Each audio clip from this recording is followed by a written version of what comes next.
Maximum RPM कितनी है इसकी? मैक्सिमम आरपीएम 800 है। ठीक है, ठीक है। अब मैं आपको समझा देता हूँ। इधर वीडियो सबसे पहले हमने क्या करा, सबसे पहले हमने एक व्हील लिया 13 इंची का, सेंटर में हमने 8 mm की रॉड डाली। 8 mm की रॉड हमारे प्रिंटर जो होता है ना, छोटे वाले प्रिंटर, उसमें स्टैंडर्ड स्केल में निकल आता है। और हमें कॉमनली 608 बैरिंग, जो 608 बॉल बैरिंग ये होता है, हार्डवेयर पे हमें मिल जाता है। हमने वो लिया। यहाँ पे साइड में आप देख रहे हो एक साइकिल की चेन है, और ये गेज चेंजर के अंदर गरारी होती है, ठीक है ना, छोटी वाली गरारी। इसके अंदर भी बोर 8 mm का होता है, इसीलिए हमने 8 mm को चूज़ किया है। नहीं तो हमें क्या होता है 10 mm या 12 mm लेना पड़ता या कुछ और अदरवाइज।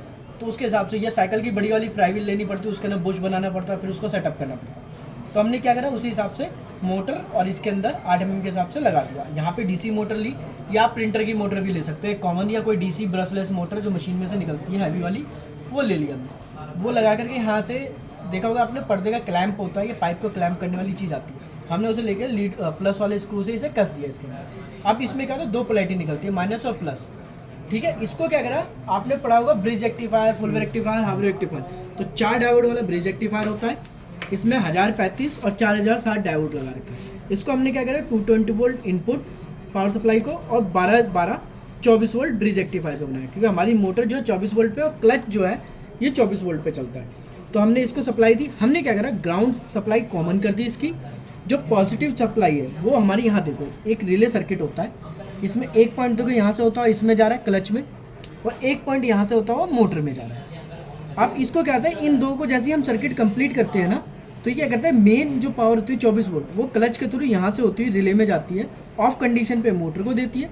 जैसे हम इसे प्रेस करते हैं तो ऑन कंडीशन पे क्लच को ऑन कर देता है, यानी कि हमारे इंजन की पावर सप्लाई डिस्कनेक्ट होगी और क्लच ने ब्रेक अप्लाई करा, तो उसकी ब्रेक अप्लाई होने पर जो इलेक्ट्रिसिटी जनरेट हो रही है वो हमारी वापस बैटरी में स्टोर कर सकते हैं। तो इंडिकेशन में हमने एलईडी लगा रखी है, हम फ्यूचरली इसे कार की बैटरी में या ऐसे सीरीज वगैरह में यूज़ कर सकते हैं। जैसे मान लो बैकलाइट ब्रेक अप्लाई करते हैं, उसके लिए क्या करना पड़ता है, वो हम सर्किट कंप्लीट करते हैं तो वो बैकलाइट को ऑन करता है। तो उससे बेस्ट है कि हम जो अपनी ब्रेक अप्लाई कर रहे हैं उसी एलईडी की पावर को हम बैकलाइट में यूज़ कर सकते हैं, कि भाई हम ब्रेक अप्लाई कर रहे हैं, इंडिकेशन में उसे पता चल जाएगा। ठीक है, ठीक है, वो चीज़ है। अब इसके लिए हमने ये कर दिया, रिले सर्किट है, ये 12 वोल्ट का रिले सर्किट, 24 वोल्ट का क्या कहते हैं हमारी पावर सप्लाई है, मोटर 24 वोल्ट पे चल रहा है, ये 12012 का ट्रांसफार्मर है, स्टेप डाउन 1 एम्पीयर।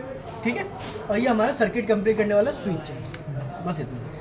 हम जैसे इसे प्रेस करेंगे 220 वोल्ट जाएगा, ब्रिज रेक्टिफायर में स्टोर होगा, फिल्टर करेगा, स्टोर करने के बाद से क्या करेगा, ये मोटर को पावर दे रहा अभी ऑफ कंडीशन पे। जैसे ही हम इसे प्रेस करेंगे, क्लच ऑन और ब्रेक और इलेक्ट्रिसिटी जनरेट। ये देखो कम पे है, हल्का, जितनी आरपीएम बढ़ेगी उतनी ज़्यादा देर तक बैटरी ब्रेक अप्लाई करेगी, उतनी ज़्यादा इलेक्ट्रिसिटी जनरेट करेगी।